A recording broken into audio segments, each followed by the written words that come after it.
Wastage కంపెనీలోకి మిమ్మల్ని ఆహ్వానం పలుకుతున్నాను. ఒకసారి జోరుగా చెప్పండి పడదాం మీ అందరికీ కూడా.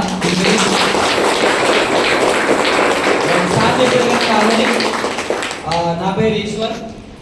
నేను ఈ బిజినెస్ రాకముందు ఒక ప్లంబర్గా, ఒక ఎలక్ట్రీషియన్గా వచ్చేసేవాడిని. నెలకు ఒక 10,000-15,000 ఇన్కమ్ అనేది వచ్చేది.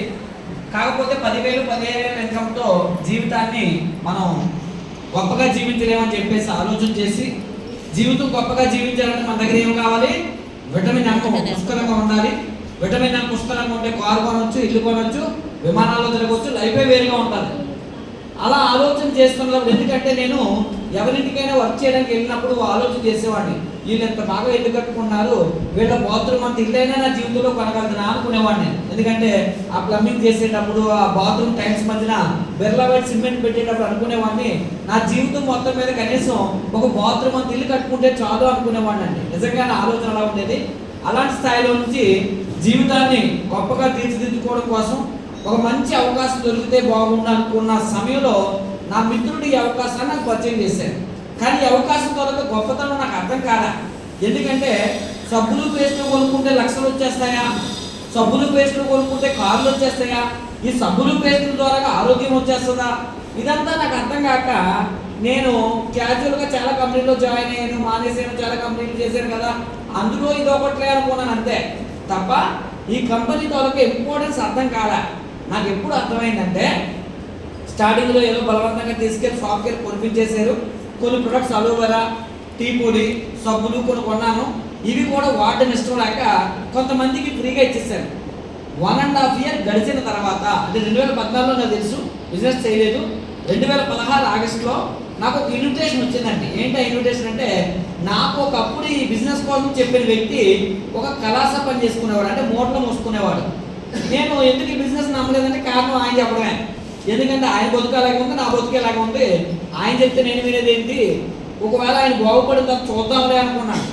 కానీ 1.5 year తిరిగే లోపల ఏం మారింది నా జీవితం అంటే, నేను ఎక్కడున్నానో అదే గోళ్ళ కన్నాలు కొట్టి పైపులు పెట్టి ఎలక్ట్రికల్ పైపులను, ప్లంబింగ్ పైపులు పెట్టుకున్నాను.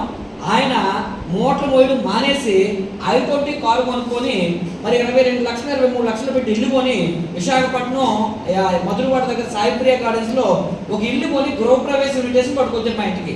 ఇప్పుడు ఇది చూసారు, కోట్లు ఎలా వేసుకొని వచ్చారు, అలాగే ఒక నల్ల కోట్ వేసుకొని వస్తే ఏంటి కోట్ ఎక్కడ అద్దె తెచ్చారు అనుకున్నాను ఫస్ట్. నేను ఏంటి ఎవరితో కారు తెచ్చేది ఎవరితో అనుకున్నాను ఫస్ట్. కానీ అసలు నేను ఎక్కడ అద్దెకి తేలేదు, ఈ కారు ఎవరిది కూడా అద్దెకి తేలేదు. నేను సొంతంగా ఈ కారు కొనుక్కున్నాను, సొంతంగా ఇల్లు కూడా కొన్నాను. నువ్వు ఆ రోజు నేను చెప్తే నమ్మలేదు కదా, నీ జీవితం కూడా మారుస్తానని నేను చెప్పాను, కానీ నువ్వు నన్ను నమ్మలేదు. నమ్మకపోవడానికి ఆ రోజు నీ దగ్గర ఒక కారణం ఉంది.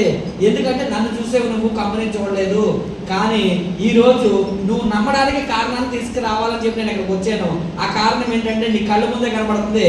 నా కారు 10 లక్షలు పెట్టి కారు కొన్నాను, 20 లక్షలు పెట్టి ఇల్లు కొన్నాను, ఇప్పుడు నువ్వు నమ్ముతావా అని అంటే అప్పటికి చిన్న లోపల ఏదో భయం. ఏంటంటే సబ్బులు పేస్టులతో కారు కొనొచ్చా, ఇల్లు కొనొచ్చా, ఇంత నిజం జరుగుతుందా అని, నిజమా కాదా చూద్దామని చెప్పి మొదలువాడు ఓపెనింగ్కి వెళ్ళాను. అక్కడ కానీ నిజంగా కారు ఓపెన్ చేస్తే కనుక నేను బిజినెస్ స్టార్ట్ చేస్తాను.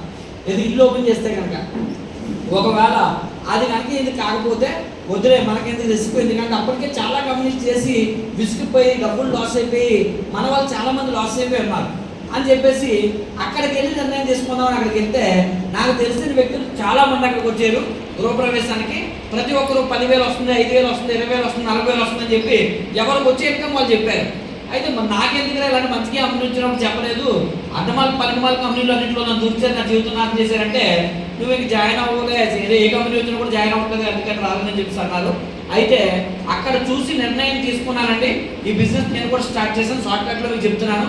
స్టార్ట్ చేసి మరి స్టార్ట్ చేయడానికి ముందు నాకు చిన్న డౌట్ ఏంటంటే, ప్రొడక్ట్లు పనిచేస్తాయా, నిజంగా ఈ ప్రొడక్ట్లో దమ్ము ఉందా, ఈ ప్రొడక్ట్ ఒకవేళ రేపు పొద్దున్న పట్టుకెళ్ళి ఎవరికైనా ఇస్తే ఒకవేళ బాగోలేదని ఎవరైనా చెప్తే మరలా మన ఫేస్ వాల్యూ డ్యామేజ్ అవుతుంది కదా అని స్టార్టింగ్లో నేను బలవంతంగా కొన్న ప్రొడక్ట్స్ ఫ్రీగా కొంతమందికి ఇచ్చాను కదా, వాళ్ళ దగ్గరికి వెళ్ళి ఫీడ్బ్యాక్ ఏంటో తెలుసుకుందామని వెళ్ళాను.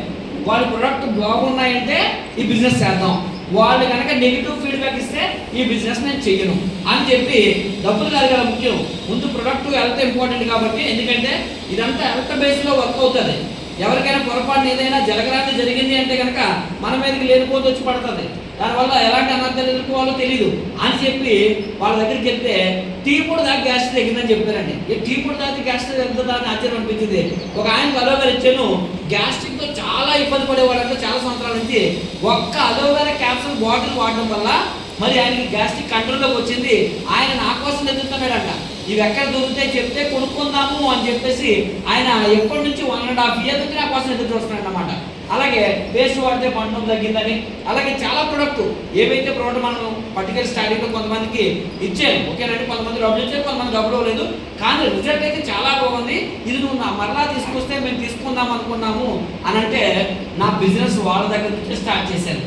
ఎవరెవరైతే పాజిటివ్గా నాకు ఫీడ్బ్యాక్ ఇచ్చారో అయితే ఇందులో వ్యాపార అవకాశం కూడా ఉంది. ఆరోగ్యం మాత్రమే కాదు, మీకు ఆరోగ్యం వచ్చిందని మీరు నమ్మారు కదా, ఈ ఆరోగ్యాన్ని మీరు ఎదుటి వాళ్ళకి పంచుతారంటే మీకు ఆదాయం కూడా వస్తుందని చెప్పేసి వాళ్ళకి చెప్తే మేము కూడా ఇన్వాల్వ్ అవుతామని చెప్పారు.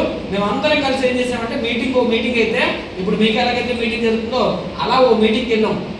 అక్కడికి వెళ్ళిన తర్వాత స్టేజ్ మీద వాళ్ళ మాటలు వింటుంటే ఇప్పుడు మాట్లాడతారు కదా లీడర్స్, లోపల మాకు ఎప్పుడు బయటికి వెళ్తామా, ఎప్పుడు బిజినెస్ స్టార్ట్ చేస్తామా అనిపించేది. ఎందుకంటే వాళ్ళు చెప్తున్నారు ఈ ప్రొడక్ట్ వాడితే బీపీ కంట్రోల్లోకి వస్తుంది, ఈ ప్రొడక్ట్ వాడితే షుగర్ కంట్రోల్లోకి వస్తుంది, ఈ ప్రోడక్ట్ వాడితే మొక్కల్లోకి తగ్గుతున్నాయి, ఈ ప్రోడక్ట్ వాడితే షుగర్ తగ్గుతుంది, ఈ ప్రోడక్ట్ వాడితే అనారోగ్యాలు ఉండకుండా బ్రతకొచ్చు, మన తాతలు ఆరోగ్యంగా ఎలా బ్రతికారో అలా బ్రతకడానికి ఈ ప్రొడక్ట్ని మీరు వాడితే చాలు. అందుకే కంపెనీలో కొటేషన్ ఉంది, change your shop change your life. మీ షాపును మార్చుకుంటే చాలు ఆరోగ్యపరంగా మీ జీవితం మారిపోతుంది. ఇంకొక అడుగు ముందుకేసి మీ మైండ్ సెట్ కూడా మార్చుకుంటే చాలు మీ పేదరికాన్ని పూగటి వేలతో పీకి మీరు ఐశ్వర్యవంతులుగా మారడానికి ఒక గొప్ప అవకాశంగా మారుతారని చెప్తే అప్పుడు రోమాలు లెక్క పొడిచి ఈ బిజినెస్ ఏదో మనకి సూట్ అయ్యేలా ఉంది.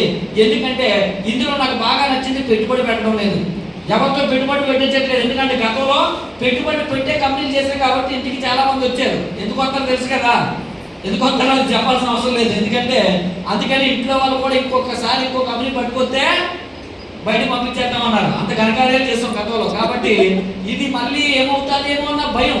కానీ నాకు నచ్చింది ఏంటంటే పెట్టుబడి లేదు కాబట్టి ఆవిడ ఇంటికి రావడం, ఇంటి దగ్గర తిట్లు తినాల్సిన అవసరం లేదు కాబట్టి మనకు రిస్క్ లేదు అని చెప్పి